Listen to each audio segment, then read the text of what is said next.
They whispered behind conference room doors that I was nothing more than dead weight. They rolled their eyes when I spoke up in meetings and made sure my ideas never saw the light of day.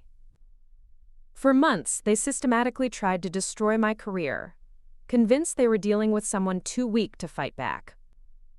What they didn't realize was that while they were busy plotting my downfall, I was quietly building something they never saw coming. Something that would leave them speechless and scrambling to explain how the woman they tried to erase became the one person in the building they could never touch. But I'm getting ahead of myself. Before we jump back to where this all started, tell us where you're tuning in from, and if this story touches you, make sure you're subscribed, because tomorrow I've saved something extra special for you. My name is Emma Rodriguez, and 6 months ago, I was just another face in the sea of cubicles at Premier Financial Solutions in downtown Denver. To most people walking through our floor, I was invisible. The quiet girl with the neat desk who always stayed late, always met her deadlines, and never caused any drama. I kept my head down, did my work, and tried not to make waves. That was my mistake, thinking that being good at my job and minding my own business would be enough to protect me from the office politics that were about to turn my life upside down. Premier Financial was one of those mid-sized companies that prided itself on being a family-friendly workplace. But like most corporate families, there were clear favorites and obvious outcasts. I had been working there for 2.5 years as a junior financial analyst, and in all that time I had never been written up, never missed a deadline, and had consistently received positive performance reviews. My work spoke for itself, or at least I thought it did. What I didn't understand was that in places like Premier, your work only mattered if the right people were willing to listen. The trouble started when our department got a new supervisor named Miranda Walsh. Miranda was everything. I wasn't confident, outspoken, perfectly polished, and she had this way of commanding attention the moment she walked into any room. She was in her early 30s, had an MBA from a prestigious business school, and made sure everyone knew it. Within her first week, she had completely reorganized our team structure and made it clear that things were going to be very different under her leadership. I should have seen the warning signs earlier, but I was too focused on proving myself to pay attention to the subtle ways Miranda was already marking her territory. During her first team meeting, she went around the room asking everyone to introduce themselves and share what they brought to the table. When it was my turn, I mentioned my background in data analysis and my track record of identifying cost-saving opportunities for our clients. Miranda nodded politely, but there was something in her eyes that made me uncomfortable. Later, I would realize that she had already decided I was a threat, not because of anything I had done, but because of what I represented to her insecure need to be the smartest person in the room. The real problems began about 3 weeks into Miranda's tenure, when I discovered a significant error in one of our major clients' quarterly reports. The mistake would have cost them nearly $50,000 in unnecessary tax penalties, and I caught it just in time to file the correction. It was exactly the kind of detail-oriented work that I prided myself on, and I genuinely thought Miranda would appreciate having someone on her team who could prevent those kinds of costly oversights. I was wrong. When I brought the error to Miranda's attention in a private meeting, her reaction was not what I expected. Instead of thanking me for catching the mistake, she seemed annoyed that I had found it at all. She asked me why I was reviewing files that weren't specifically assigned to me, and when I explained that I always double-checked our work to ensure accuracy, she told me that kind of behavior could be seen as undermining my colleagues' competence. I left that meeting feeling confused and slightly worried, but I told myself that Miranda was probably just stressed about being new and wanting to establish her authority. That was the beginning of what I now realize was a calculated campaign to push me out of the company. It started small. Miranda began excluding me from team meetings that I had always attended before, claiming that my time would be better spent on individual tasks. She stopped forwarding me important emails that affected projects I was working on, then acted surprised when I didn't have information I was supposed to have. When I asked questions or sought clarification, she would respond with thinly veiled impatience, as if my need for information was somehow a personal failing on my part. The other members of our team noticed the shift in how Miranda treated me, but instead of speaking up, they began to distance themselves as well. This is something I learned about workplace dynamics that I wish someone had taught me earlier. When management makes it clear that someone is falling out of favor, most people instinctively protect themselves by avoiding association with that person. It's not necessarily malicious, but it's devastating for the person on the receiving end. Kevin Chen, who sat in the cubicle next to mine and had been friendly with me for over a year, suddenly stopped making small talk. Sarah Williams, who used to grab coffee with me in the afternoons, started making excuses about being too busy. Even Tom Bradley, who had been my closest work friend and had always valued my input on difficult cases, began to act like I was radioactive. The isolation was almost worse than Miranda's direct hostility because it made me question whether I was imagining the whole situation. But I wasn't imagining anything. Miranda's behavior toward me became increasingly bold and increasingly cruel. She began questioning my work in front of the entire team, nitpicking details that she never bothered to examine in anyone else's reports. She started assigning me projects with impossible deadlines, then expressing disappointment when I couldn't meet her unrealistic expectations. She developed a habit of interrupting me during presentations to point out minor issues, or to suggest that my analysis might be incomplete, even when she clearly hadn't reviewed the materials herself. The breaking point came during our quarterly department review meeting with the senior partners. I had been working for weeks on a comprehensive analysis of our client retention rates, and had identified several patterns that could help the company improve its long-term profitability. It was exactly the kind of strategic thinking that the partners were always asking for, and I was genuinely excited to share my findings.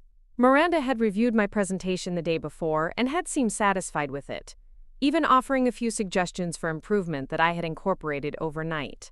I thought I was finally going to have the opportunity to show senior management what I was capable of, and maybe begin to repair the damage that had been done to my reputation over the previous months.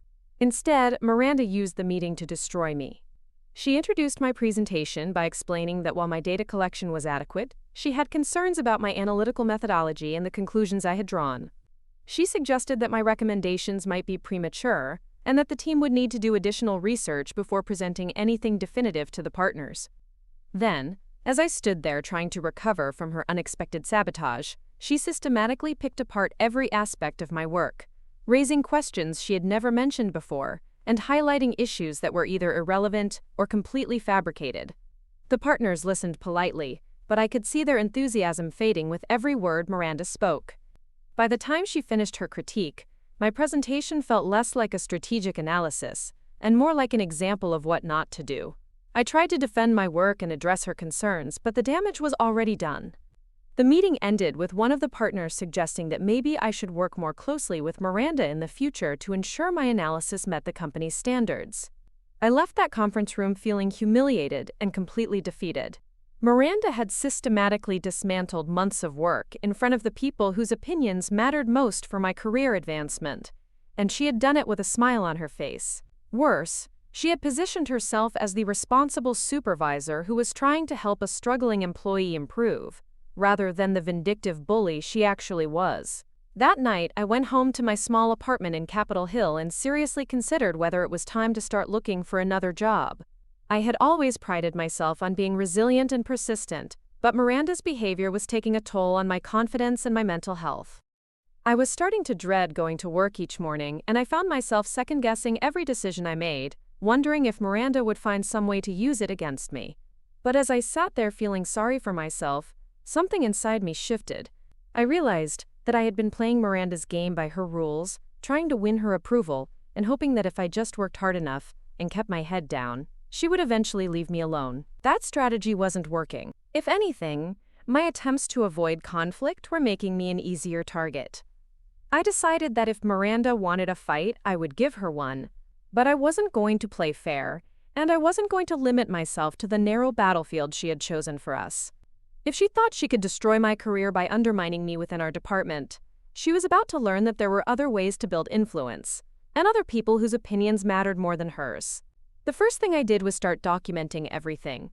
Every email Miranda sent, every meeting where she excluded me, every instance of her undermining my work. I began keeping detailed records with dates and times and witnesses when possible. I had learned enough about corporate politics to know that if things escalated, I would need evidence to support my side of the story. The second thing I did was start building relationships outside of our department. I began volunteering for cross-functional projects that would allow me to work with people in other parts of the company. I started attending optional training sessions and company social events that I had previously avoided. I made a point of introducing myself to senior staff members when I encountered them in elevators or hallways, always being professional and respectful, but ensuring that they knew who I was. Most importantly, I started paying attention to the bigger picture of what was happening at Premier Financial. I learned that the company was facing increased competition from larger firms and was under pressure to demonstrate growth and innovation to its investors. I discovered that several of our major clients were considering switching to competitors who offered more sophisticated analytical services. I realized that while Miranda was focused on petty office politics, there were real business challenges that the company needed to address. This broader perspective gave me something that Miranda lacked the ability to see beyond our department's internal dynamics and understand what senior management actually cared about. While she was wasting time and energy trying to make me look incompetent, I was positioning myself as someone who understood the company's real priorities and could contribute to solving its actual problems. It took about 6 weeks of this new approach before I began to see results. Charles Davidson, one of the senior partners, started nodding approvingly when he saw me in the hallway. Jennifer Park, the head of business development, invited me to contribute to a client proposal she was working on. Most importantly, I began to hear through the office grapevine that senior management was becoming increasingly frustrated with Miranda's leadership style and the dysfunction in our department. That's when I learned that Premier Financial was in the process of hiring a new chief executive officer. The previous CEO had retired unexpectedly, and the board of directors was searching for someone who could modernize the company's operations and restore its competitive edge. The announcement had been made quietly, and most employees only knew that changes were coming without understanding the scope of what was planned. Preparing and narrating this story took us a lot of time, so if you are enjoying it, subscribe to our channel. It means a lot to us.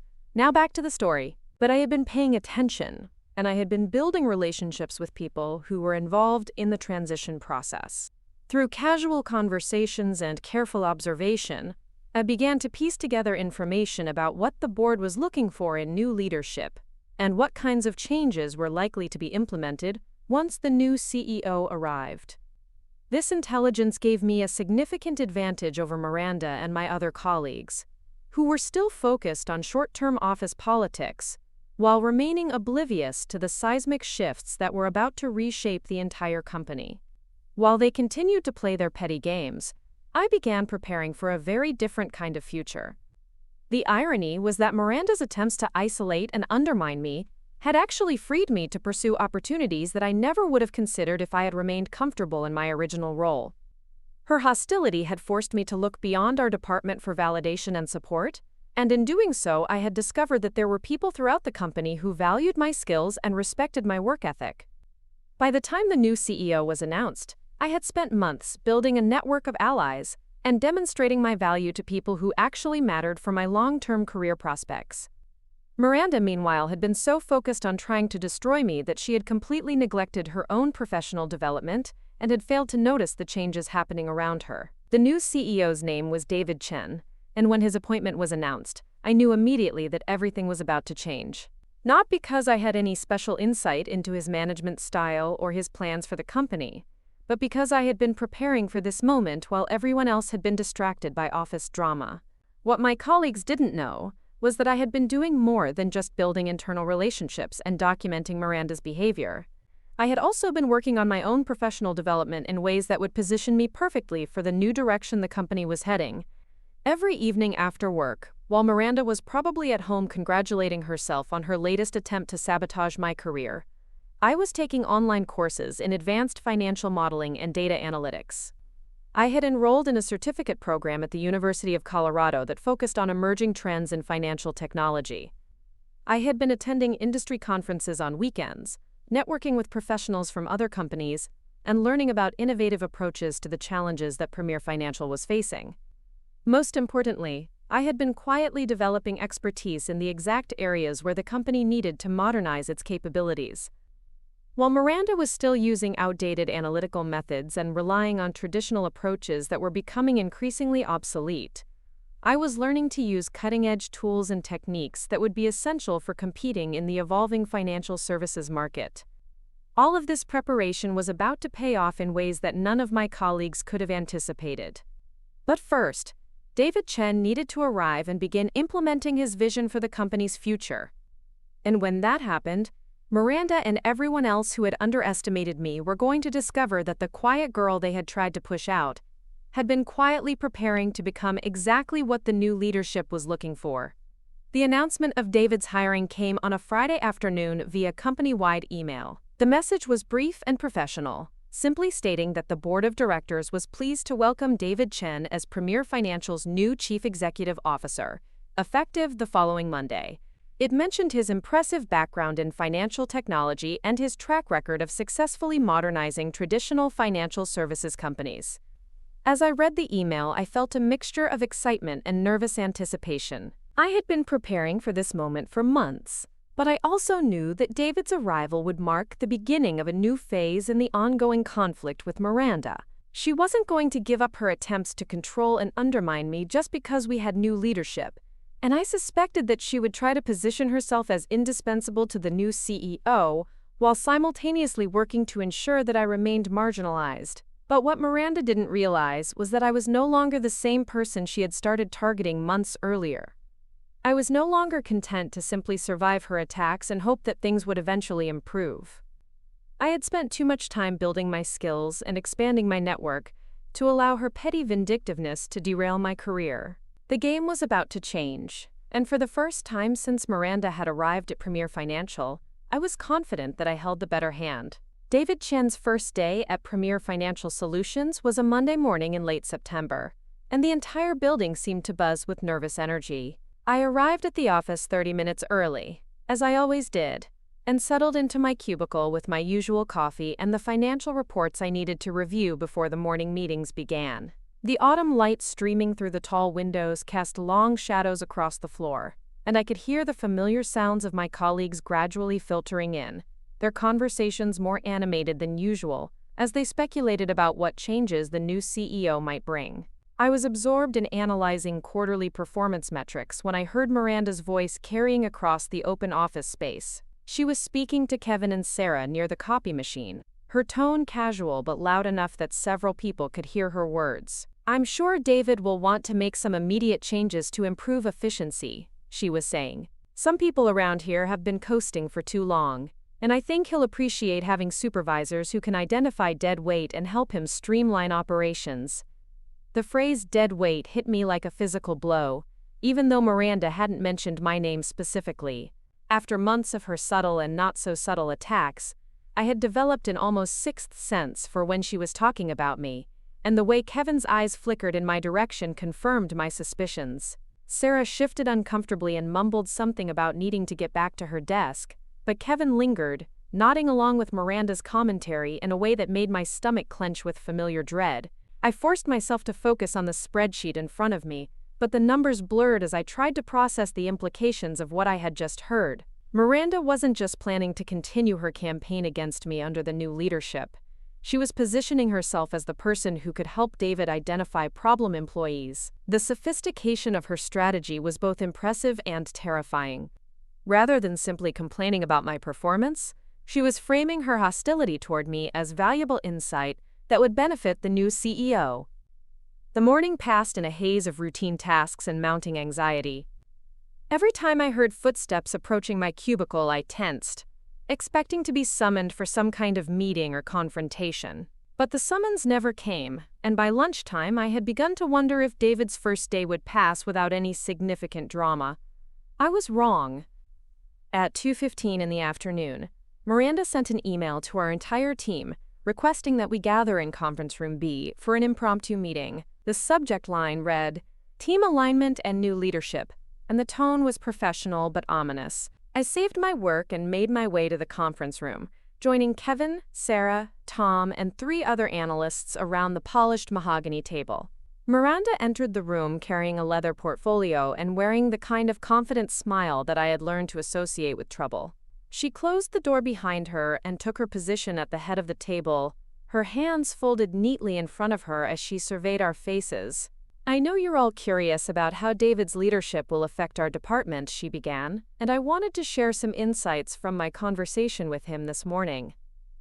My heart sank as I realized that Miranda had somehow managed to secure a private meeting with the new CEO on his very first day. The tactical brilliance of her move was undeniable. While the rest of us had been focused on our regular responsibilities, she had positioned herself as David's primary source of information about our team's dynamics and capabilities. David is very focused on efficiency and results, Miranda continued, her gaze sweeping across the table. He's made it clear that he wants department heads to be honest about their team's strengths and weaknesses. He appreciates direct communication and expects supervisors to take responsibility for identifying areas where improvement is needed. The implication was crystal clear, even though Miranda never said my name. She had spent her first conversation with our new CEO, laying the groundwork for whatever action she planned to take against me. The other team members seemed to understand this as well. I could feel their discomfort as they avoided making eye contact with me, each of them probably grateful that they weren't in Miranda's crosshairs. I want all of you to know that I value the contributions each member of this team makes, Miranda said, and the false sincerity in her voice made me feel nauseated. But I also have a responsibility to ensure that we're operating at the highest possible level. That means being honest about performance issues and working together to address them constructively. Tom shifted in his chair and cleared his throat. Are there specific performance issues we should be aware of, he asked, and I could hear the tension in his voice. Tom had always been fair to me, and I suspected he was uncomfortable with the direction this conversation was heading. Miranda's smile widened, and she opened her portfolio to reveal a stack of printed documents. I'm glad you asked, Tom. I've been conducting a comprehensive review of our team's output over the past several months, and I've identified some patterns that I think David will want to understand as he evaluates our department's effectiveness. She began distributing copies of what appeared to be a detailed analysis of each team member's recent projects, complete with charts and graphs that supposedly measured productivity, accuracy, and innovation. As I scanned the document she handed me, I felt my blood pressure rising. The analysis was cleverly constructed to make my work appear substandard compared to my colleagues, but the metrics she had chosen were either irrelevant or deliberately misleading. For example, Miranda had measured productivity by counting the number of reports each team member had completed, without accounting for the complexity or scope of different assignments. She had marked me down for lack of innovation because my recommendations tended to be conservative and evidence-based, while praising other team members for suggestions that were flashier but less practical. Most damaging of all, she had characterized my careful attention to detail as excessive review time that slowed down project completion. As you can see, Miranda said, watching our faces as we reviewed her analysis, there are clear differences in the value that different team members bring to our projects. David has asked me to be prepared to discuss how we might restructure our workflow to maximize efficiency, and this data will be very helpful in those conversations. Sarah raised her hand tentatively. Will we have a chance to discuss these evaluations? Some of the metrics seem... She trailed off, clearly reluctant to challenge Miranda directly, but her meaning was obvious. Of course, Miranda replied smoothly. I encourage all of you to schedule individual meetings with me if you have questions about your evaluations. I want to make sure everyone understands where they stand and what they need to do to meet David's expectations. The meeting ended with Miranda reminding us that David would be conducting his own assessment of the department over the next few weeks, and that our cooperation during this transition period would be noted and appreciated. As we filed out of the conference room, I felt like I was walking in a daze. Miranda hadn't just ambushed me, she had systematically poisoned the well, ensuring that any interaction I had with David would be filtered through her distorted narrative about my performance and value to the team. That evening, I sat in my apartment staring at Miranda's evaluation document, trying to decide how to respond. Every instinct told me to march into David's office the next morning and defend myself, to present evidence that contradicted Miranda's analysis and expose her manipulative behavior. But I also knew that strategy would likely backfire. A new CEO dealing with dozens of competing priorities and conflicting information would probably view my complaints as exactly the kind of drama that Miranda had undoubtedly warned him about. Instead, I spent the night researching David Chen's background and trying to understand what he would actually care about during his first few weeks at Premier Financial. I read interviews he had given to industry publications, studied the press releases from his previous positions, and analyzed the strategic changes he had implemented at other companies. What I discovered gave me hope for the first time in months. David's track record showed a consistent pattern of modernizing traditional financial services companies by implementing new technologies and analytical approaches. He had a reputation for valuing innovation and data-driven decision-making over office politics and personal relationships. Most importantly, he seemed to prioritize results over personalities, which meant that Miranda's charm offensive might be less effective than she assumed. Armed with this knowledge, I began developing a different strategy. Instead of trying to defend myself against Miranda's attacks, I would focus on demonstrating my value in ways that aligned with David's known priorities. I would show him that I possessed exactly the skills and expertise he needed to achieve his goals for Premier Financial, regardless of what Miranda might have told him about my supposed shortcomings. The next morning, I arrived at the office with renewed determination and a plan that extended far beyond simply surviving Miranda's latest assault. I had decided that if she wanted to make our conflict about professional competence and strategic value, I was more than ready for that fight. Over the following days, I watched as Miranda worked to consolidate her position with David while simultaneously intensifying her campaign against me. She scheduled multiple meetings with him, always managing to present herself as the knowledgeable insider who could help him navigate the complexities of our department and the company as a whole. She began volunteering for high-visibility projects that would showcase her supposed leadership abilities, and she made sure that David was aware of her efforts to mentor struggling team members. Meanwhile, her treatment of me became even more overtly hostile. She started questioning my work in front of clients during conference calls, suggesting that my analysis might be incomplete or inaccurate without providing any specific evidence to support her concerns. She began scheduling team meetings at times when she knew I had other commitments, then expressing disappointment that I wasn't more available for collaborative projects. Most insidiously, she started making subtle comments about my work ethic and attitude that were designed to plant seeds of doubt about my professionalism and dedication. The psychological warfare was exhausting, but it also clarified something important for me. Miranda's behavior wasn't really about my performance or my value to the company. It was about her own insecurity and her need to establish dominance over someone she perceived as a threat.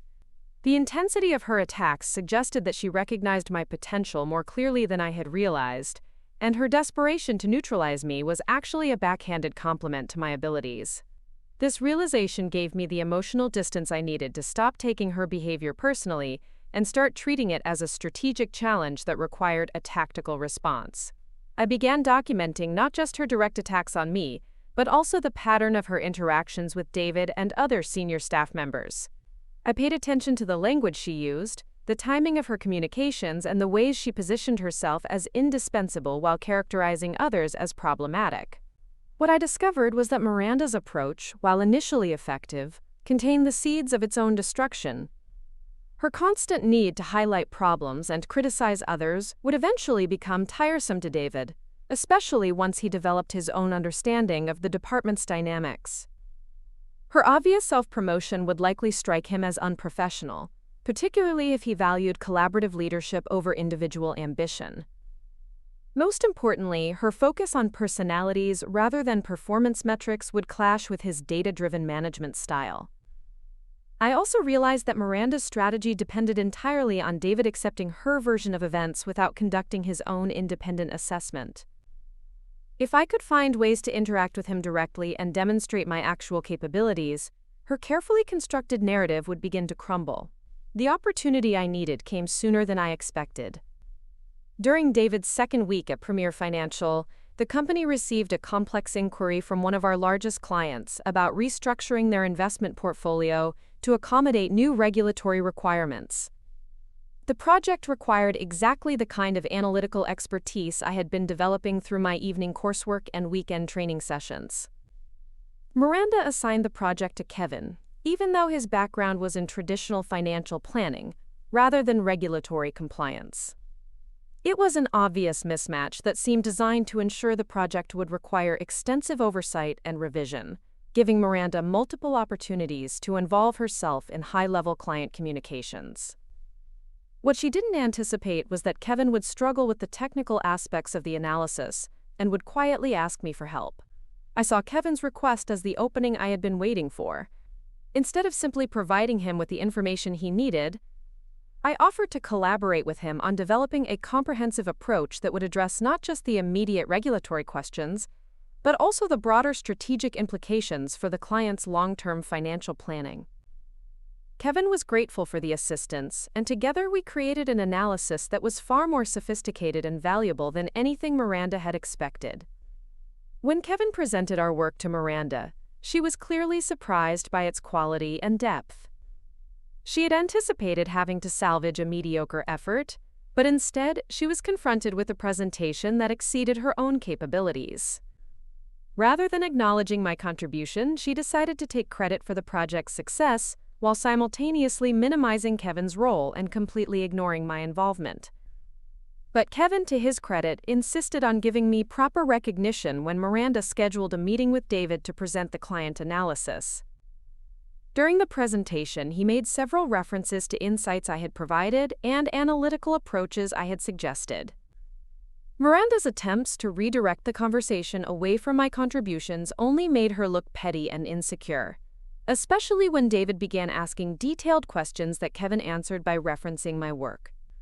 I wasn't present for that meeting, but Kevin told me later that David had seemed genuinely impressed by the sophistication of the analysis and had asked several pointed questions about the regulatory expertise required to produce such comprehensive recommendations. Miranda had been forced to admit that the project had benefited from collaborative input, though she had tried to frame my involvement as basic research rather than strategic analysis. More importantly, David had requested copies of all the supporting documentation, including the detailed regulatory research and comparative analysis that formed the foundation of our recommendations. Those documents clearly demonstrated the depth of my expertise and the quality of my analytical thinking, regardless of how Miranda chose to characterize my contributions. The success of that project marked a turning point in my relationship with David, though I didn't fully understand its significance at the time. Over the following weeks, I began to notice subtle changes in how he interacted with me during company meetings and casual encounters in the hallway. He started asking my opinion on technical questions, even when Miranda was present to offer her own perspective. He began including me in email discussions about regulatory updates and industry trends, treating me as a subject matter expert rather than a junior employee who needed constant supervision. Most tellingly, he started bypassing Miranda when he needed quick answers to complex questions, approaching me directly with requests for information or analysis. Each of these interactions was brief and professional, but they represented a fundamental shift in how he perceived my role within the department and my value to the company's operations. Miranda noticed these changes as well, and her response was predictably aggressive. She began scheduling more frequent one-on-one meetings with David, supposedly to keep him informed about departmental issues, but actually to reinforce her narrative about team dynamics and performance concerns. She started inserting herself into every interaction between David and other team members, positioning herself as the necessary intermediary who could provide context and ensure proper communication. Most dangerously, she began escalating her attacks on my work, looking for any mistake or oversight that she could use to support her argument that I was unreliable and needed closer supervision. She started reviewing my reports with microscopic attention to detail, searching for minor formatting inconsistencies, or questioning analytical choices that she would never have noticed in anyone else's work. The pressure was intense, but it also had an unexpected benefit. Miranda's scrutiny forced me to elevate my work to an even higher standard, ensuring that every report I submitted was flawless and every recommendation I made was thoroughly supported by evidence. Her attempts to find fault with my performance actually made me a better analyst, while her obvious bias began to undermine her credibility with David and other senior staff members. The situation reached a crescendo during our monthly department review meeting in late October. Miranda had spent weeks preparing for the meeting, developing elaborate presentations about team productivity and strategic initiatives that were designed to showcase her leadership abilities while subtly undermining confidence in my contributions to the department's success. She opened the meeting by reviewing our team's accomplishments over the previous month, taking personal credit for several projects that had actually been completed by other team members. When she reached the section about areas for improvement, she launched into a detailed critique of analytical methodologies and quality control processes that was clearly directed at me, even though she never mentioned my name directly. Some team members, she said, her eyes fixed on her notes to avoid looking at me directly, have been struggling to adapt their work style to meet our new efficiency standards. While attention to detail is valuable, excessive perfectionism can actually slow down project completion and prevent us from being responsive to client needs. David listened politely to Miranda's presentation, asking occasional questions about specific metrics and timelines. But when she finished her critique and opened the floor for discussion, he surprised everyone by asking me directly to respond to her concerns about analytical methodologies. "Emma," he said, turning to face me across the conference table, "you've been doing most of our regulatory compliance analysis lately. What's your perspective on balancing thoroughness with efficiency in that type of work?" The question was a gift, though I tried not to let my relief show on my face. David was giving me an opportunity to defend my approach while demonstrating my expertise in front of the entire team. I took a moment to organize my thoughts, then began explaining the regulatory environment that governed our clients' financial planning and the potential consequences of incomplete or inaccurate analysis. "In compliance work," I said, making eye contact with David while keeping my tone professional and confident, "thoroughness isn't perfectionism, it's risk management. A single overlooked regulation or misinterpreted requirement can cost our clients tens of thousands of dollars in penalties, not to mention the damage to our reputation if we provide inadequate guidance." I went on to describe the specific analytical processes I use to ensure accuracy while maintaining reasonable timelines, referencing several recent projects where my careful review had identified potential problems before they became expensive mistakes. As I spoke, I could see David nodding along with my explanation, and even some of my colleagues seemed engaged with my perspective. Miranda's face grew progressively more tense as I continued, especially when David began asking follow-up questions that demonstrated his genuine interest in my analytical approach. When I finished my explanation, there was a moment of silence before David thanked me for the insight and moved on to other agenda items. The meeting concluded without any dramatic confrontations, but I could sense that something fundamental had shifted in the room's dynamics. David had publicly validated my expertise and my approach to the work, effectively contradicting Miranda's attempts to characterize me as inefficient or overly cautious. More importantly, he had demonstrated that he was forming his own opinions about team members' capabilities, rather than simply accepting Miranda's assessments. After the meeting, as we gathered our materials and prepared to return to our desks, Miranda approached me with a forced smile and a tone of artificial sweetness that I had learned to recognize as a warning sign. "That was a nice presentation, Emma," she said, though her eyes remained cold. "I hope you understand that my comments weren't directed at you personally. I just want to make sure we're all aligned with David's expectations for the department." I met her gaze steadily and replied with equal politeness, "Of course, Miranda. I appreciate your feedback, and I'm always looking for ways to improve my contribution to the team's success." It was a perfectly professional exchange, but we both understood that the real message was much more significant. Miranda had failed to undermine me in front of David, and her attempt to do so had actually highlighted my value to the department. The balance of power between us was beginning to shift, and she knew it. Over the following days, I noticed Miranda becoming increasingly desperate in her efforts to regain control of the situation. She started scheduling more meetings with David, sending him lengthy emails about departmental strategy and team management, and volunteering for every high-visibility project that might give her additional opportunities to demonstrate her supposed indispensability. But her obvious anxiety was working against her. David was an experienced executive who understood office politics, and Miranda's sudden intensification of her self-promotional activities was beginning to look suspicious. Her constant need to be involved in every decision and every communication was starting to strike him as micromanagement rather than effective leadership. Meanwhile, I continued to focus on doing excellent work and building my reputation as a reliable source of expertise and analysis.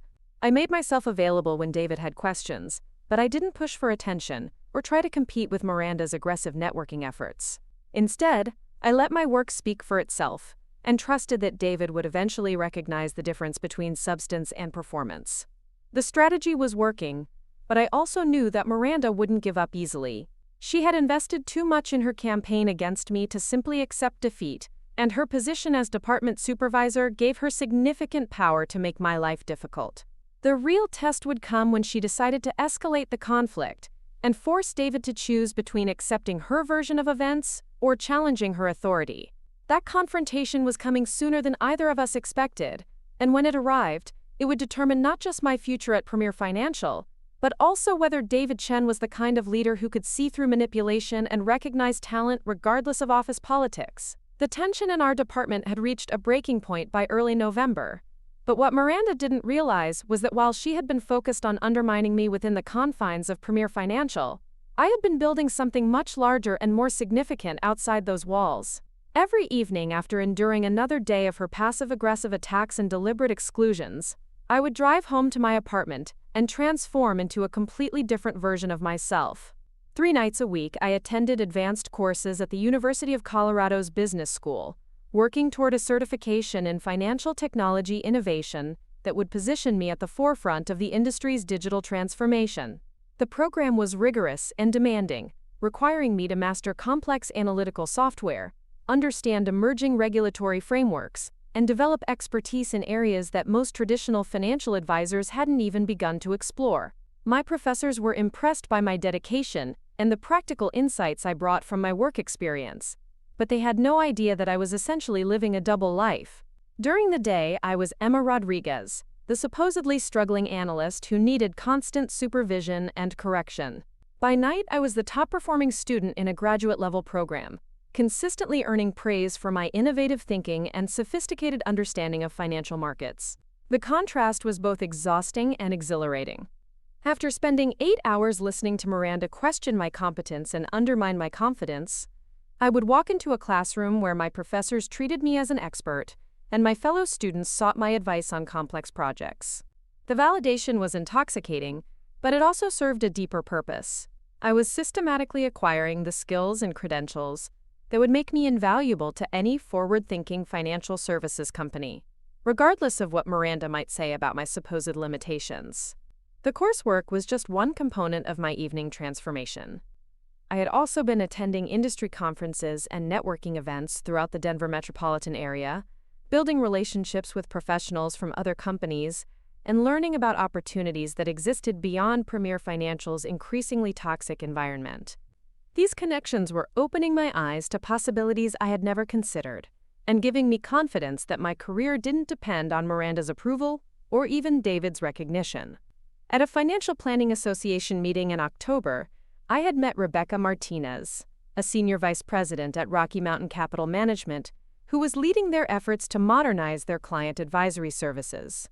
Rebecca and I had connected immediately over our shared frustration with the industry's resistance to technological innovation, and she had invited me to collaborate on a research project examining best practices for integrating artificial intelligence into investment analysis.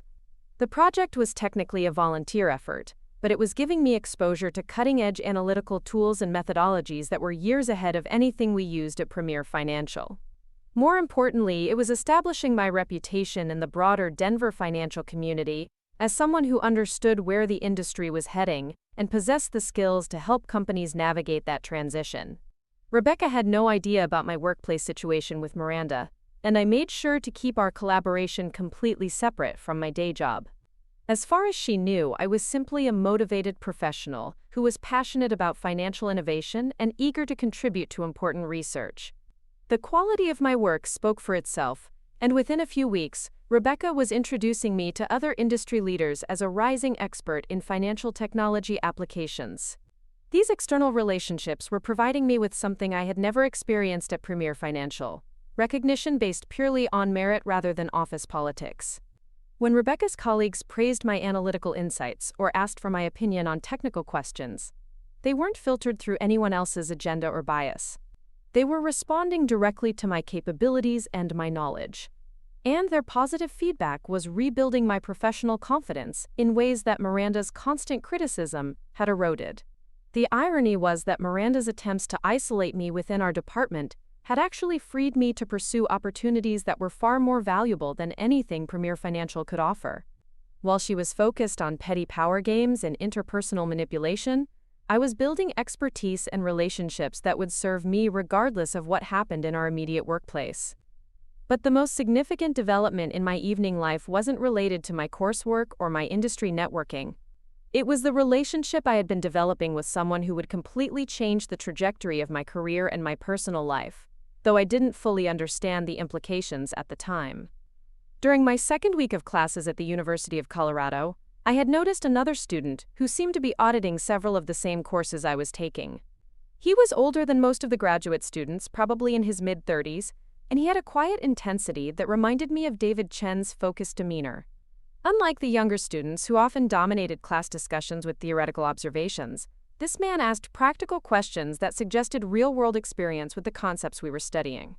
His name was Marcus Chen, and when I learned his surname, I assumed he might be related to David, though Denver had a large Asian American population, and Chen was a common name.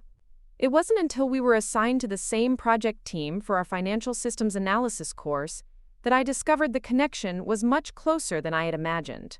Marcus was David Chen's younger brother, though their relationship was complicated by both professional and personal factors that I was only beginning to understand. Marcus had his own successful consulting practice, specializing in organizational development and change management, with clients throughout the Rocky Mountain region. He was taking courses at the university not because he needed additional credentials, but because he was genuinely passionate about learning and staying current with emerging trends in business and technology. Our first conversation took place after a particularly challenging lecture on algorithmic trading systems, when Marcus approached me to ask if I wanted to grab coffee and compare notes about the professor's presentation. I was immediately struck by his thoughtful questions and his ability to connect theoretical concepts to practical business applications. Unlike most of my classmates, who were focused on memorizing information for exams, Marcus was genuinely interested in understanding how these ideas could be implemented in real organizational settings. Over coffee, our conversation ranged from technical discussions about financial modeling to broader observations about leadership and corporate culture. Marcus had a way of listening that made me feel heard and valued, asking follow-up questions that demonstrated his genuine interest in my perspectives. After months of having my ideas dismissed or ignored at Premier Financial, his attention and respect were incredibly refreshing. What surprised me most was that Marcus seemed to know quite a bit about Premier Financial and its recent leadership transition. When I mentioned that I worked there, he smiled and said that his brother had recently taken over as CEO and was facing some interesting challenges in modernizing the company's operations. The coincidence was startling, but Marcus assured me that David hadn't mentioned any specific employees or departmental issues during their occasional family conversations. I was careful not to share details about my workplace situation with Miranda, partly because I didn't want to compromise my professional relationships, and partly because I was still processing the implications of this unexpected connection. But Marcus's insights about organizational change and leadership dynamics were helping me understand my own situation from a completely different perspective. Through our conversations, I began to realize that my conflict with Miranda was part of a much larger pattern that played out whenever traditional organizations tried to modernize their operations. Established managers like Miranda often felt threatened by employees who possessed skills or knowledge that they lacked, and they would sometimes resort to political maneuvering rather than acknowledging their own limitations and adapting to changing requirements. Marcus helped me see that my situation wasn't really about my personal relationship with Miranda or even about my specific performance issues. It was about the fundamental tension between old and new approaches to business.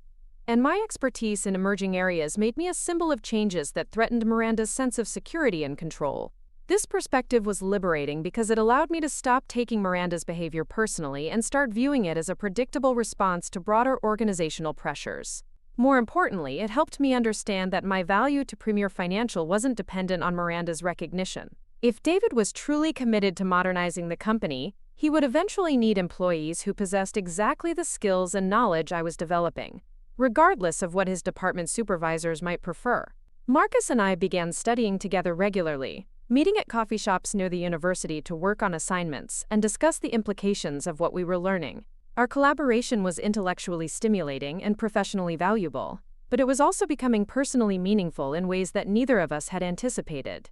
I found myself looking forward to our study sessions with an enthusiasm that had nothing to do with coursework or career development.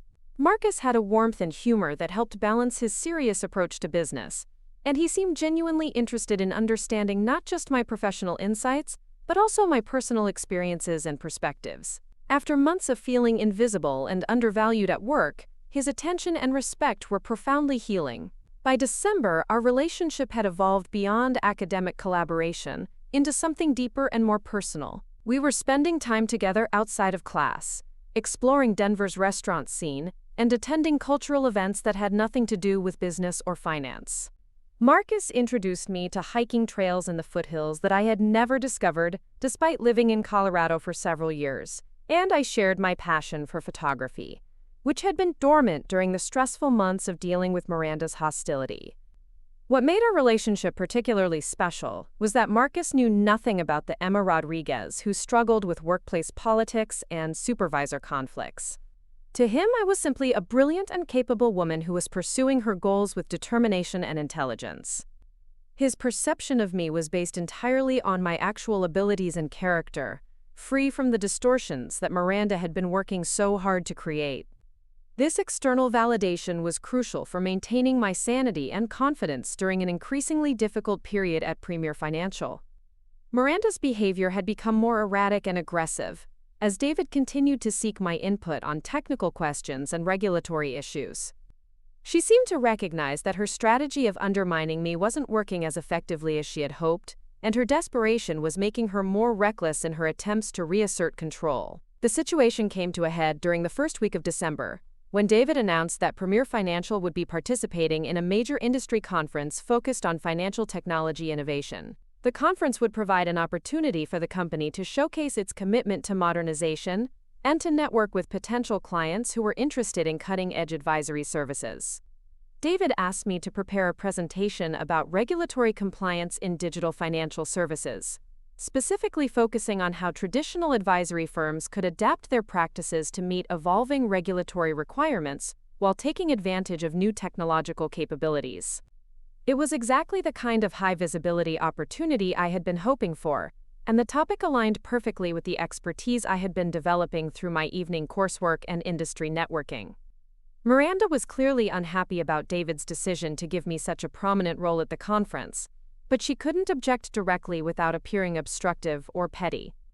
Instead, she began inserting herself into my preparation process, scheduling frequent meetings to review my progress, and offering suggestions that were obviously designed to undermine the quality of my presentation. She questioned my choice of case studies, suggested that my technical explanations might be too complex for the audience, and repeatedly expressed concern that I might not be ready for such an important speaking opportunity. Her constant interference was exhausting and demoralizing, but it was also clarifying my understanding of what I was up against. During one particularly frustrating preparation meeting, Miranda suggested that it might be better for the company if she co-presented with me, ostensibly to provide support and ensure that everything went smoothly. The suggestion was presented as helpful mentoring, but I recognized it as an attempt to share credit for work that was entirely my own while positioning herself as the senior expert who was graciously allowing me to participate. I realized in that moment that no amount of excellent work or professional development would ever be enough to earn Miranda's respect or approval. Her hostility toward me wasn't based on legitimate concerns about my performance. It was rooted in her own insecurity and her need to maintain dominance over anyone she perceived as a potential threat. The only way to escape her interference was to find a path that didn't require her permission or validation. That evening, I called Marcus and asked if he wanted to meet for dinner. I needed to talk to someone who understood organizational dynamics and could help me think through my options without the emotional charge that came from being directly involved in the situation. Over dinner at a quiet restaurant in Capitol Hill, I finally shared the details of my workplace situation with Marcus. I explained Miranda's behavior, David's mixed signals, and my growing frustration with the toxic environment that was making it impossible for me to do my best work. Marcus listened without judgment, asking thoughtful questions that helped me clarify my own thinking about what I wanted to achieve and what I was willing to sacrifice to get there. What Marcus told me that night changed everything. He revealed that David had been sharing his concerns about department leadership and employee development during their recent family conversations. Without violating any confidences or sharing specific details, Marcus explained that David was becoming increasingly aware that some of his supervisors were more focused on protecting their own positions than on developing their teams or advancing the company's strategic objectives. David was particularly concerned about departments where talented employees seemed to be underutilized, or where there appeared to be unnecessary conflicts that were affecting productivity and morale. He was planning to conduct a comprehensive review of management effectiveness early in the new year, with a focus on identifying leaders who were helping the company modernize versus those who were creating obstacles to change. This information gave me hope, but it also presented a dilemma. I could continue trying to work within the existing system, hoping that David's review would eventually address Miranda's behavior and give me the opportunity to contribute more effectively. Or I could take more decisive action to demonstrate my value and position myself for opportunities that didn't depend on Miranda's cooperation. The conference presentation would be crucial either way. If I could deliver an exceptional presentation that showcased both my expertise and my potential value to the company, it would strengthen my position regardless of what happened with Miranda. But if I allowed her interference to compromise the quality of my work, I would be confirming her narrative about my supposed limitations and undermining my own credibility with David and other senior leaders. Marcus helped me see that the presentation was more than just a professional opportunity.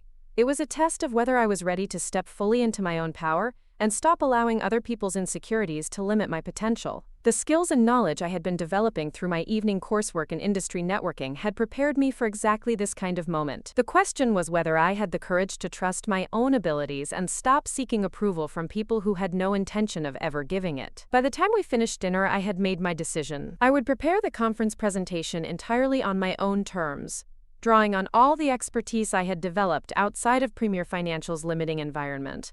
I would politely but firmly decline Miranda's offer to co-present, and I would deliver a presentation that demonstrated exactly what I was capable of when I wasn't being constrained by other people's fears and limitations. The presentation would be my declaration of independence from Miranda's toxic management style and my introduction to the broader financial services community as a serious professional with valuable expertise to offer.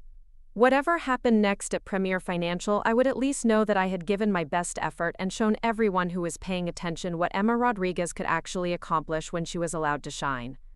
Marcus walked me to my car that night, and as we said goodbye, he told me something that I would remember for years afterward. "You're much stronger than you realize, Emma," he said quietly.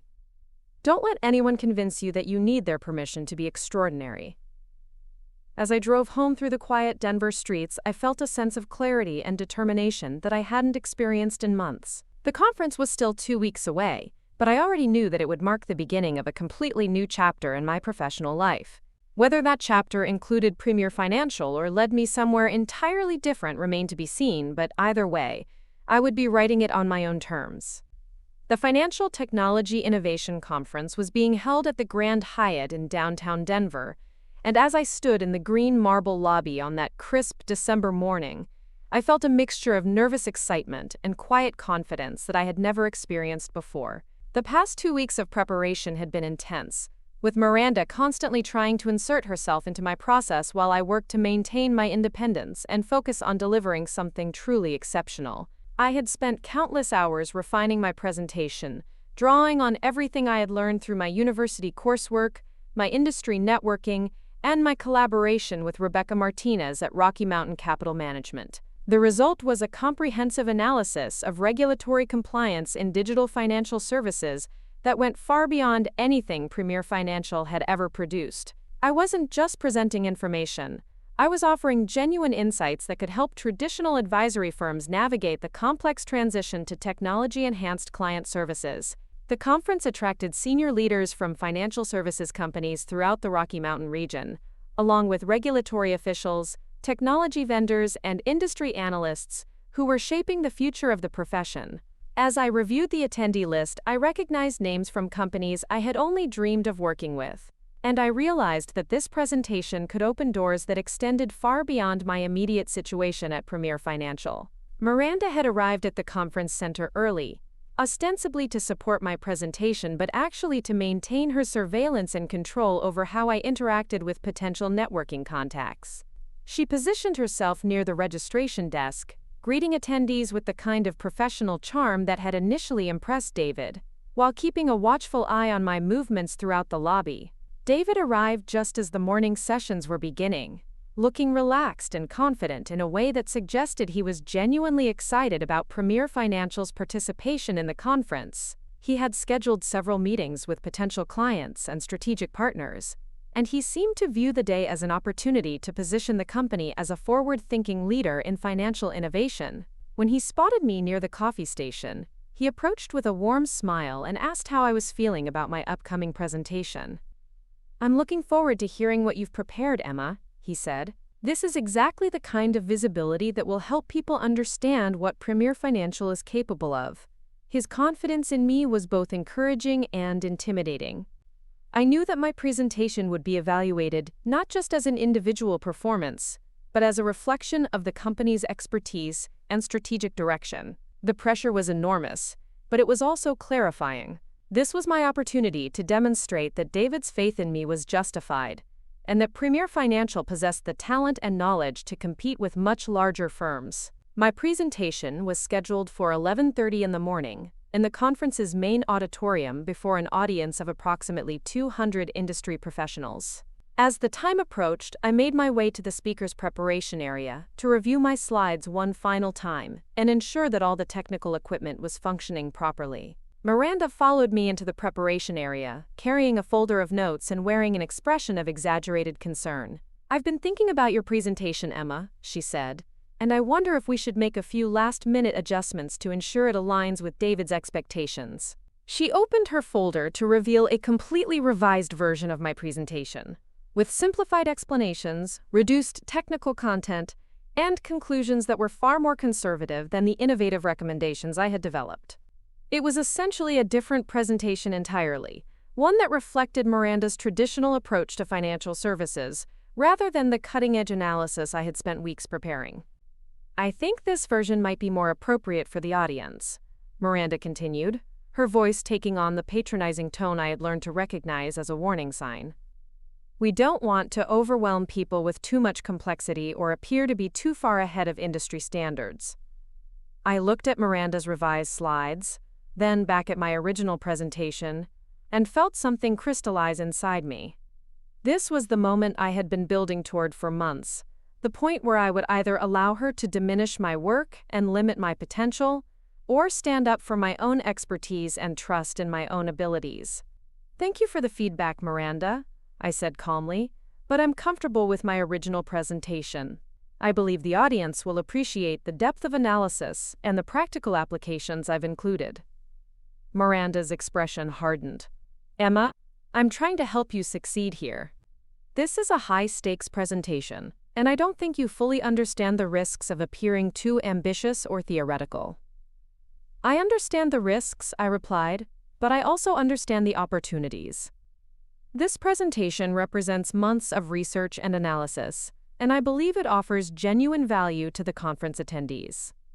For a moment, Miranda seemed stunned by my direct refusal to accept her revisions.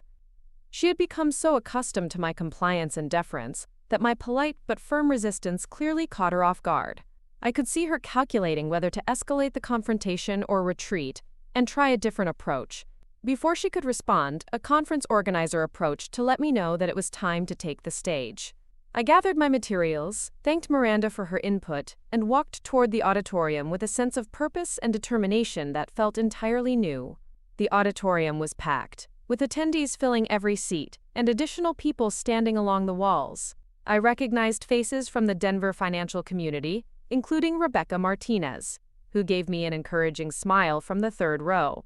David was seated in the front section with other CEOs and senior executives, and I could see Miranda positioning herself near the back of the room, where she could monitor both my presentation and the audience's reaction. As I took the podium and looked out at the sea of expectant faces, I felt a moment of pure clarity about what I wanted to achieve. This wasn't just about defending my work or proving Miranda wrong. It was about stepping fully into my own professional identity and demonstrating what I could accomplish when I stopped seeking permission and started trusting my own expertise. I began my presentation with a brief overview of the regulatory landscape affecting digital financial services, but instead of merely summarizing existing requirements, I explained how these regulations reflected deeper changes in client expectations and market dynamics. I described the opportunities that traditional advisory firms could capture by embracing technology while maintaining the personal relationships that were their core strength. As I moved through my analysis, I could sense the audience's engagement increasing. People were taking notes, nodding along with my observations, and asking the kind of detailed questions that indicated genuine interest in implementing my recommendations. The discussion was exactly what I had hoped for, with experienced professionals sharing their own challenges and insights while building on the framework I had presented. During the question and answer session, one of the most senior regulatory officials in attendance asked me to elaborate on a particular compliance strategy I had outlined. As I explained the technical details and practical applications, I noticed David leaning forward in his seat, his expression one of focused attention and what appeared to be genuine pride. When my presentation concluded, the applause was sustained and enthusiastic. As attendees began filing out of the auditorium, several approached me to ask for copies of my slides or to request follow-up conversations about implementing similar strategies at their own firms. Rebecca Martinez was among the first to reach me, offering congratulations and suggesting that we schedule a more detailed discussion about potential collaboration opportunities. David waited until most of the crowd had dispersed before approaching the podium. His expression was serious, but there was something in his eyes that suggested he was genuinely impressed by what he had witnessed. "That was exceptional, Emma," he said quietly. "You demonstrated exactly the kind of expertise and strategic thinking that Premier Financial needs to compete in this environment." I thanked him for the opportunity and for his support, but before I could say more, Miranda appeared at David's side. Her face was composed, but I could see the tension in her posture and the forced quality of her smile. "Emma did a nice job," Miranda said, her voice carefully modulated to sound supportive while subtly claiming credit for my success. "We've been working together to develop this analysis over the past several weeks." David's expression shifted slightly, and I realized that he was beginning to understand the dynamics that had been playing out within our department. He looked at Miranda, then back at me, and I could see him processing the implications of her comment. "Actually," I said, maintaining a professional tone while meeting David's gaze directly, "this presentation represents my own research and analysis. I appreciate Miranda's feedback during the preparation process, but the content and conclusions are entirely my own work." The silence that followed was heavy with unspoken tension. Miranda's face flushed slightly, and I could see her struggling to find a response that wouldn't make the situation worse. David continued to look between us, and I realized that this moment would define not just my relationship with both of them, but also my future at Premier Financial. Before anyone could speak, Marcus Chen appeared at my side. I hadn't seen him enter the auditorium, but his presence at that moment felt like both a surprise and an inevitability. He had attended the conference as part of his own professional development, and he had witnessed my entire presentation from a seat near the back of the room. "Excuse me," Marcus said, addressing David with the kind of familiarity that immediately signaled their relationship. "I wanted to congratulate Emma on an outstanding presentation. Her analysis was sophisticated and practical, exactly the kind of thinking that will help companies navigate the changes ahead." David's expression brightened as he recognized his brother, and he seemed genuinely pleased by Marcus's assessment of my work. Miranda, meanwhile, was clearly struggling to understand the sudden shift in dynamics and the introduction of someone whose opinion David obviously valued. "Marcus, I didn't realize you were attending the conference," David said, reaching out to shake his brother's hand. "What did you think of Emma's presentation?" "I thought it was brilliant," Marcus replied without hesitation. "She demonstrated a depth of understanding that you rarely see from someone her age, and her recommendations were both innovative and realistic." As the two brothers continued their conversation, with Marcus elaborating on specific aspects of my presentation that had impressed him, I noticed Miranda stepping back and observing the interaction with growing concern. She was beginning to realize that my relationship with Marcus might represent a complication she hadn't anticipated, and that David's respect for his brother's judgment could significantly impact how he evaluated my contributions to the company. The conversation concluded with David suggesting that we all grab lunch together to continue the discussion in a more relaxed setting. Miranda quickly volunteered to join us, clearly unwilling to allow me unsupervised access to David and Marcus. But her presence at the table only served to highlight the contrast between her defensive posturing and my growing confidence. Over lunch, Marcus asked thoughtful questions about my research methodology and my plans for future analysis, treating me as a peer and expert, rather than a junior employee who needed guidance or supervision. David listened carefully to our conversation, occasionally asking questions that demonstrated his genuine interest in understanding both my capabilities and my potential value to Premier Financial's strategic objectives. Miranda tried several times to redirect the conversation toward departmental issues and team dynamics, but her efforts felt forced and inappropriate given the professional tone that Marcus and David had established. By the end of lunch, it was clear that David was seeing me in a completely different light, while Miranda's attempts to maintain her narrative about my supposed limitations were becoming increasingly unconvincing.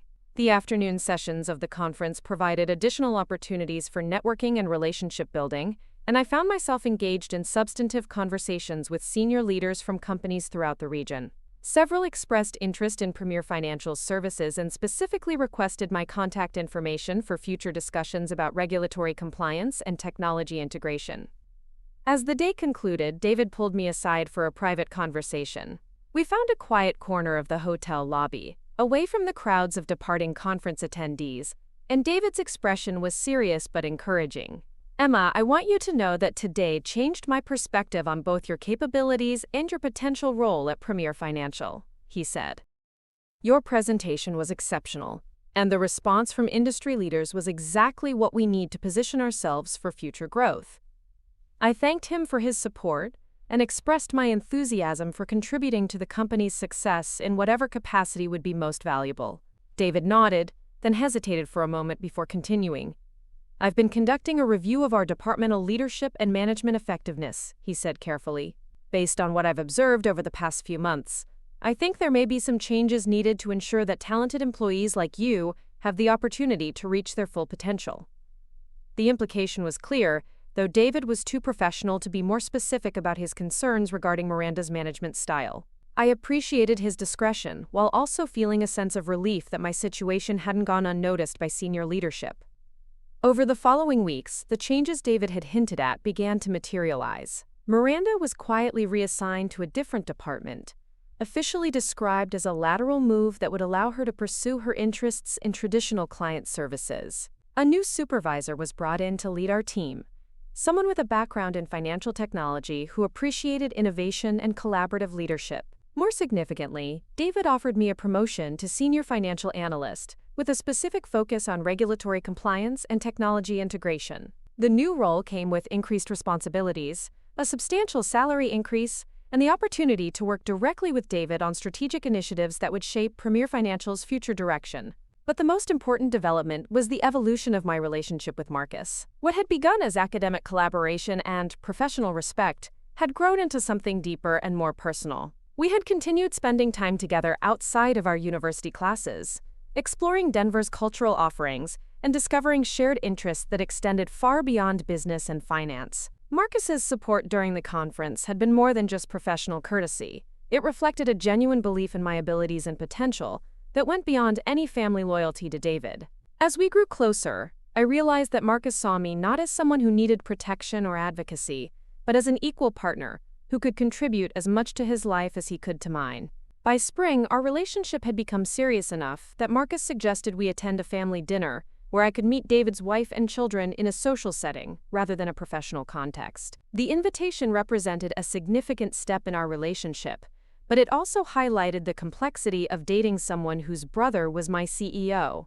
David and his wife Sarah were gracious hosts, and their children were delightful company, but I was acutely aware of the unusual dynamics created by my dual role as both David's employee and Marcus's girlfriend. To their credit, both brothers worked to keep the conversation focused on family topics and shared interests rather than business issues. During dinner, Sarah mentioned that David had been talking about the positive changes at Premier Financial and his excitement about the company's new strategic direction. She specifically mentioned my conference presentation and its impact on David's thinking about the company's capabilities and market positioning.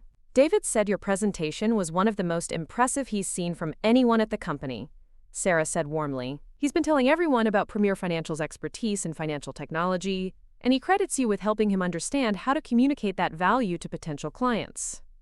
The acknowledgement was gratifying, but it also made me realize how much my professional life had changed since the dark days of Miranda's harassment and sabotage. I had gone from being an undervalued employee whose contributions were dismissed or ignored to being recognized as a strategic asset whose expertise was helping shape the company's future. As the evening progressed, Marcus and I found ourselves walking through David's neighborhood, enjoying the mild spring weather and reflecting on how much our lives had changed since we first met in that university classroom. The conversation eventually turned to our future together, both personally and professionally. I want you to know that my feelings for you have nothing to do with your relationship with David or your success at Premier Financial, Marcus said as we paused beside a small neighborhood park. I fell in love with Emma Rodriguez, the brilliant student and innovative thinker, not Emma Rodriguez, the financial analyst. His words were exactly what I needed to hear, addressing the insecurities I had been carrying about whether our relationship was somehow influenced by professional considerations or family dynamics. As we stood there in the soft evening light, Marcus asked me a question that would change everything. Emma, I know this might seem sudden, but I've been thinking about this for months, he said, his voice serious but warm. I love you, and I want to build a life with you. Will you marry me? The proposal was simple and heartfelt, delivered without fanfare or elaborate staging, and it felt absolutely perfect for who we were as a couple. As I looked into Marcus's eyes and saw the genuine love and respect he felt for me, I realized that this was what I had been searching for without even knowing it. A partner who valued my mind and my character, who supported my ambitions while pursuing his own dreams, and who saw our relationship as a collaboration between equals. Yes, I said, and the word felt like the beginning of everything I had been working toward. We were married 6 months later, in a ceremony held at the Denver Botanic Gardens, with close family and friends in attendance. David served as Marcus's best man, while Rebecca Martinez stood as my maid of honor, representing the professional relationships that had helped sustain me during the difficult months of workplace conflict and personal growth. Miranda was not invited to the wedding, though I heard through mutual connections that she had struggled in her new department and eventually left Premier Financial for a position at a smaller, more traditional firm. I felt no satisfaction in her departure, only relief that her toxic influence was no longer affecting my daily work environment. As Marcus and I exchanged vows, surrounded by people who loved and supported us, I reflected on the journey that had brought me to this moment. The woman standing at that altar was fundamentally different from the insecure analyst who had once cowered under Miranda's criticism and questioned her own abilities. I had learned to trust my own expertise, to seek opportunities rather than wait for permission, and to build relationships based on mutual respect rather than hierarchical approval. Most importantly, I had discovered that my value as a professional and as a person wasn't dependent on other people's recognition or validation. The reception was held at the same hotel where I had delivered my conference presentation, and as I danced with my new husband in the ballroom where I had first demonstrated my capabilities to the Denver financial community, I felt a profound sense of completion and new beginning. David offered a toast during the reception dinner, speaking about the importance of family and the joy of watching two people he cared about find happiness together. But his words also carried a professional message about the value of perseverance and the rewards that come to those who refuse to let other people's limitations define their potential. As the evening concluded and Marcus and I prepared to leave for our honeymoon in Italy, I realized that my story wasn't really about defeating Miranda or proving my worth to skeptical colleagues. It was about finding the courage to become the person I was meant to be, regardless of the obstacles or opposition I encountered along the way. The colleagues who had tried to sabotage my career had unknowingly set me free to pursue opportunities and relationships that were far more fulfilling than anything I could have achieved within their narrow vision of success. Their attempts to diminish me had actually revealed my own strength and resilience, while their toxicity had helped me recognize and appreciate the healthy relationships that would sustain me throughout my life. As Mrs. Emma Chen, I was embarking on a new chapter that included both personal happiness and professional fulfillment, surrounded by people who saw my potential and supported my dreams. The underestimated analyst had become not just the CEO's wife but a respected expert in her own right, a loving partner in a strong marriage, and a woman who had learned to define success on her own terms. The morning sun streamed through the floor-to-ceiling windows of my corner office on the 23rd floor of the First National Bank Tower, casting golden light across the mahogany desk, where I was reviewing the quarterly performance reports for Premier Financial Solutions. As Senior Vice President of Strategic Innovation, I had overseen the company's transformation from a mid-sized traditional advisory firm into one of the most respected financial technology consultancies in the Rocky Mountain region. The numbers on my screen told a remarkable story of growth and success. Our client base had tripled over the past 18 months. Our revenue had increased by nearly 200%, and we had been recognized by 3 major industry publications as an emerging leader in financial services innovation. The regulatory compliance division that I had built from scratch was now being studied by competitors who were struggling to adapt to the rapidly changing technological landscape. But as I sat there reviewing our achievements, my mind wandered to a more personal milestone that was approaching in just a few hours. Today marked exactly 2 years since the Financial Technology Innovation Conference, where I had delivered the presentation that changed the trajectory of my career and my life. The anniversary had special significance because Premier Financial was hosting its own conference this year, and I would be delivering the keynote address to an audience of nearly 500 industry professionals from across the Western United States. The irony wasn't lost on me that I was now the person other financial advisors came to hear speak about innovation and strategic thinking. The woman who had once been dismissed as lacking executive presence was about to address an audience that included CEOs, senior partners, and department heads from some of the most prestigious firms in the region. My assistant knocked gently on the door and entered, carrying a steaming cup of the Ethiopian coffee that had become my morning ritual. Jennifer Park was a recent graduate from the University of Colorado's business program, brilliant and ambitious in ways that reminded me of my younger self. I had hired her not just for her analytical skills, but because I recognized in her the same hunger for meaningful work and professional growth that had driven my own career development. The final attendee confirmations just came in, Jennifer said, setting the coffee on my desk alongside a folder containing the updated conference materials. We're at full capacity with a waiting list of over 100 people. The registration team says they've never seen this level of interest for a regional financial services event. I thanked Jennifer and opened the folder to review the attendee list one more time. The names represented a cross-section of the financial services industry, from established firms that were struggling to modernize their operations to innovative startups that were challenging traditional business models. Among the registered participants, I noticed several familiar names from my university program and my early networking efforts, professionals who had watched my career development with interest and support. One name on the list caught my attention and held it. Miranda Walsh was registered to attend, representing the small traditional advisory firm where she had landed after leaving Premier Financial. According to the conference registration information, she was listed as a senior financial advisor, though I knew from industry contacts that her new position was actually a step down from her previous supervisory role.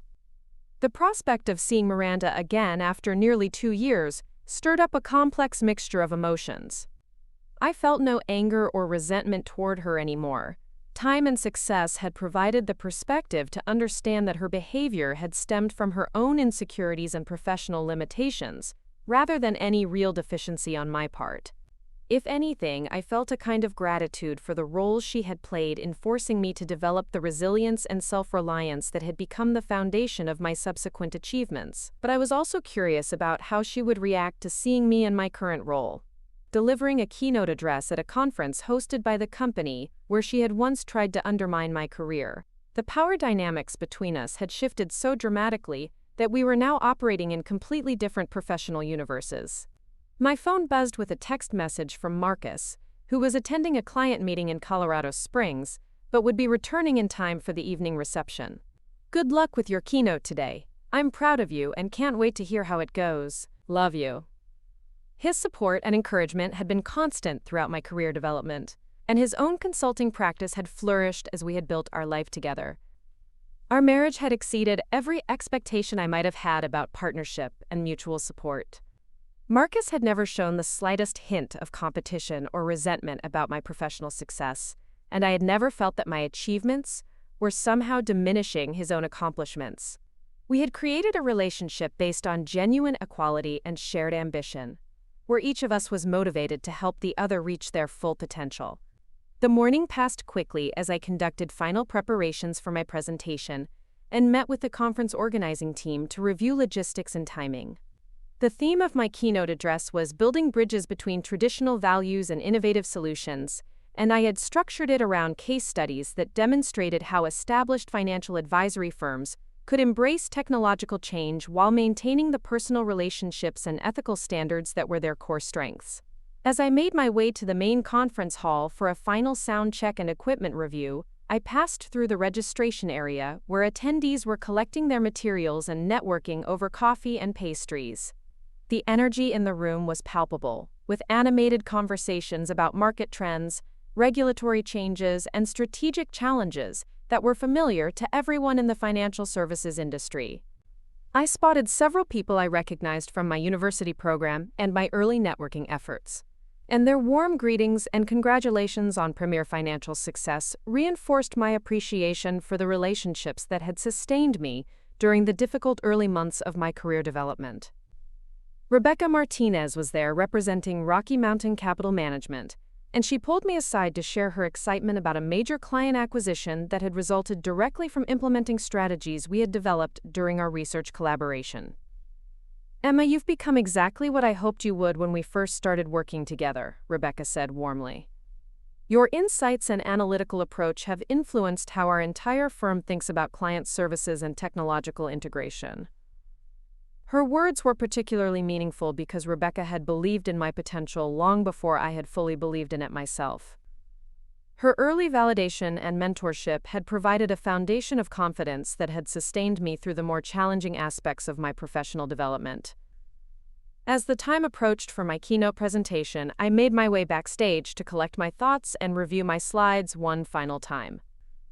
The presentation represented not just my current thinking about financial services innovation, but also the culmination of years of study, experience, and personal growth that had transformed me from an insecure analyst into a recognized industry expert. David Chin found me in the speaker's preparation area, looking relaxed and proud as he reviewed the conference agenda. As CEO, he would be introducing my presentation, and I could see that he was genuinely excited about showcasing Premier Financial's thought leadership and strategic capabilities to such a distinguished audience.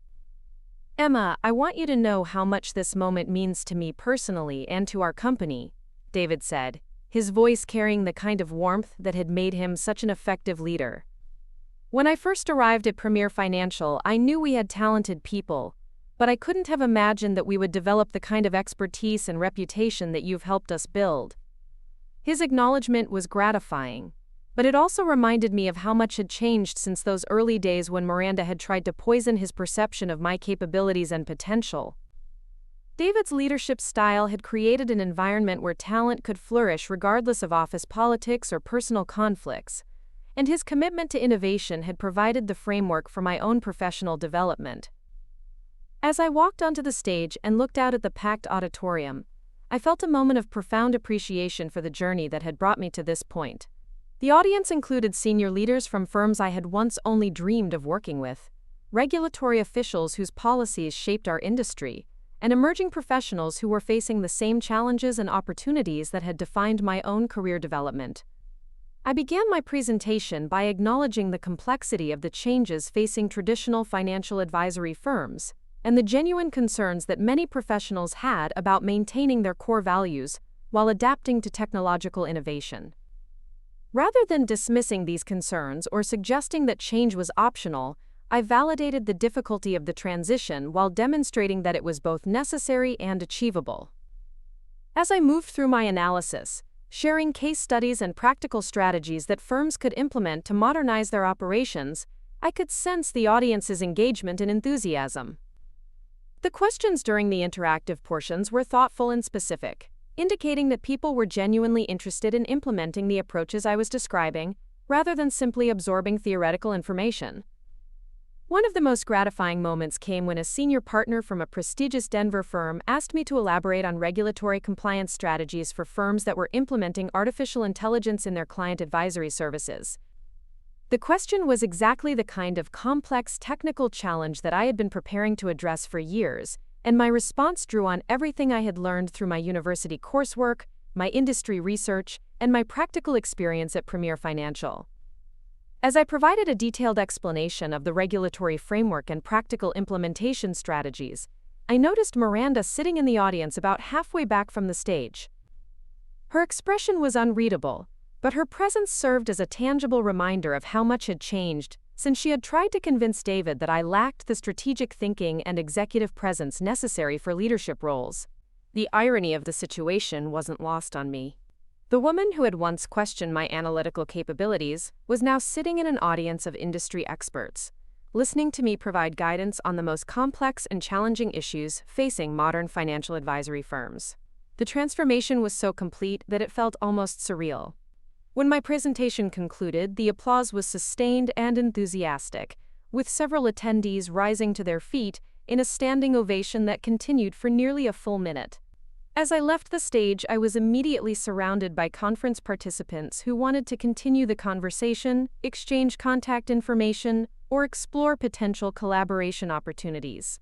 The networking session that followed my keynote was a whirlwind of productive conversations and relationship building. Senior partners from major firms expressed interest in consulting arrangements that could help them implement the strategies I had outlined. Technology vendors wanted to discuss partnerships that could integrate their platforms with Premier Financial's advisory services. Regulatory officials appreciated my practical approach to compliance challenges and invited me to participate in policy development discussions. But the most meaningful interaction came when a young analyst from a traditional advisory firm approached me with questions about career development and professional growth. She reminded me so much of my younger self. Brilliant and ambitious, but struggling to find her place in an industry that sometimes seemed resistant to change and innovation. "I heard about your background and how you built your expertise while working at Premier Financial," she said earnestly. "Could you give me some advice about how to develop strategic thinking skills while managing day-to-day responsibilities and office politics?" Her question struck directly at the heart of my own experience, and I found myself sharing insights about the importance of continuous learning, strategic networking, and maintaining confidence in your own abilities even when others question your potential. As we talked, I realized that mentoring emerging professionals had become one of the most rewarding aspects of my current role. During the lunch break, I finally had the opportunity to speak with Miranda directly. She approached me near the conference bookstore, where I was signing copies of an industry publication that had featured an article one had written about financial technology trends. "Emma, congratulations on your presentation," Miranda said, her voice carefully modulated to sound professional and supportive. "You've clearly developed significant expertise in these areas." I thanked her for the comment and asked about her current role and responsibilities at her new firm. The conversation was polite but somewhat awkward, with both of us carefully avoiding any reference to our past conflicts or the circumstances of her departure from Premier Financial. What struck me most about our interaction was how irrelevant our previous antagonism had become. Miranda was no longer someone who could affect my career or undermine my confidence. She was simply another professional in the industry, pursuing her own path and dealing with her own challenges. The power she had once held over my daily experience had completely evaporated, replaced by my own sense of competence and professional security. As the afternoon sessions continued, I participated in several panel discussions about financial services innovation and regulatory compliance. The conversations were intellectually stimulating and strategically valuable, reinforcing my reputation as a thought leader, while providing insights that would inform Premier Financial's future strategic planning. The conference concluded with an evening reception held in the hotel's rooftop ballroom, with stunning views of the Rocky Mountains providing a dramatic backdrop for continued networking and relationship building.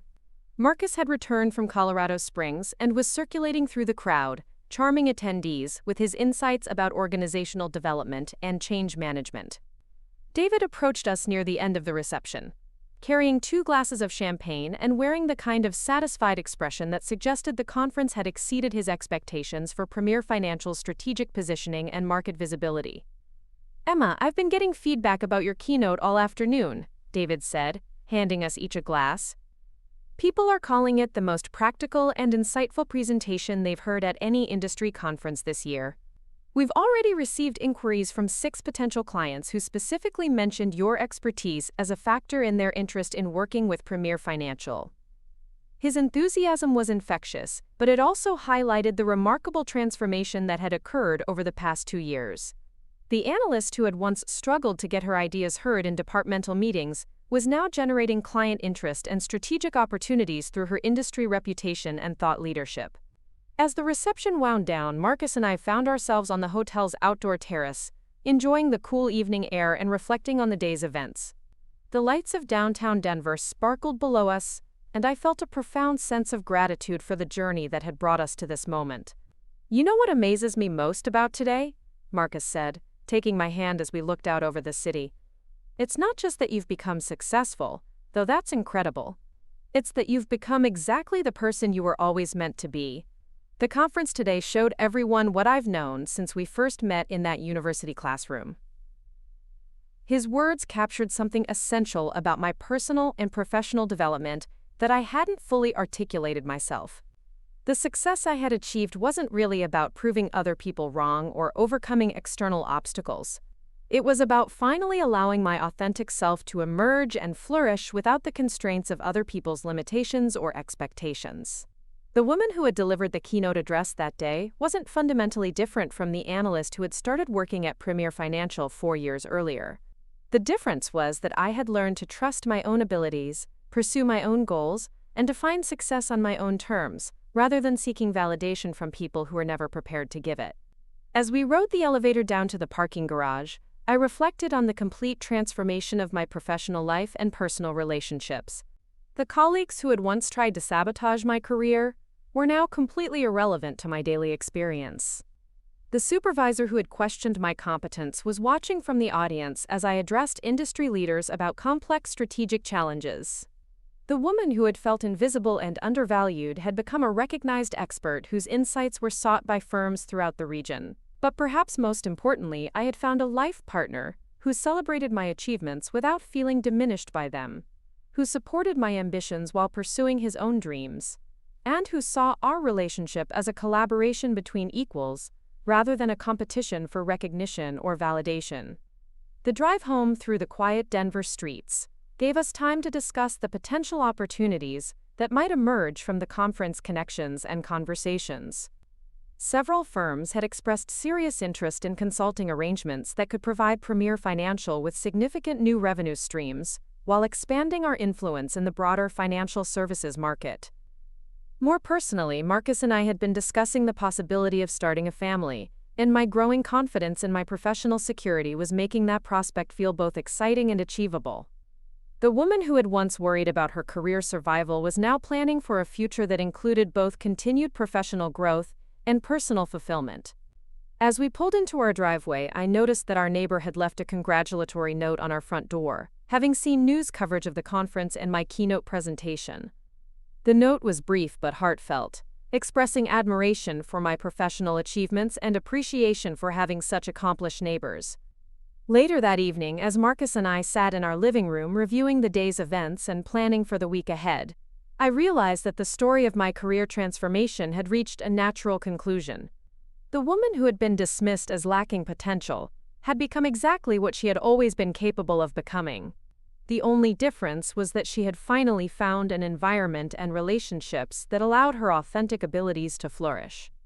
The colleagues who had tried to sabotage my career had unknowingly provided me with the motivation and resilience to pursue opportunities that were far more fulfilling than anything I could have achieved within their limited vision of success. Their attempts to diminish me had actually revealed my own strength and determination, while their toxicity had helped me recognize and appreciate the healthy relationships that would sustain me throughout my life. Miranda's efforts to undermine my confidence had forced me to develop an independent sense of self-worth that was based on my own capabilities rather than other people's approval. David's leadership had provided the framework for my professional development, but the real transformation had come from within, as I learned to trust my own expertise and pursue my own goals without seeking permission or validation from others. The woman who had once cowered under criticism and questioned her own abilities had become someone who could address hundreds of industry professionals with confidence and authority. The analyst who had been excluded from strategic discussions was now leading those conversations and shaping industry best practices. The employee who had been characterized as lacking executive presence was now being recruited by firms throughout the region for senior leadership positions. As I prepared for bed that night, I thought about the young analyst who had approached me at the conference, seeking advice about career development and professional growth. Her questions had reminded me of my own journey and the importance of sharing insights and support with emerging professionals who were facing similar challenges. I made a mental note to follow up with her and several other conference attendees who had expressed interest in mentorship or collaboration opportunities. The success I had achieved came with a responsibility to help others navigate their own professional development and realize their own potential. The transformation of my career and my life had been neither quick nor easy, but it had been profoundly rewarding in ways that extended far beyond professional recognition or financial success. I had learned that true achievement comes not from defeating others or proving doubters wrong, but from becoming the person you were always meant to be and helping others do the same. As I drifted off to sleep beside Marcus, surrounded by the life we had built together and secure in the knowledge of my own capabilities and worth, I felt a deep sense of completion and new beginning. The woman who had been underestimated had not only exceeded every expectation, but had redefined what success could look like when it was pursued with authenticity, determination, and the support of people who truly believed in her potential. The story of my professional transformation was complete, but the life it had made possible was just beginning. The colleagues who had tried to sabotage my career had inadvertently set me free to become exactly who I was meant to be, and for that unexpected gift, I would always be grateful. Up next, you've got 2 more standout stories right on your screen. If this one hit the mark, you won't want to pass these up. Just click and check them out.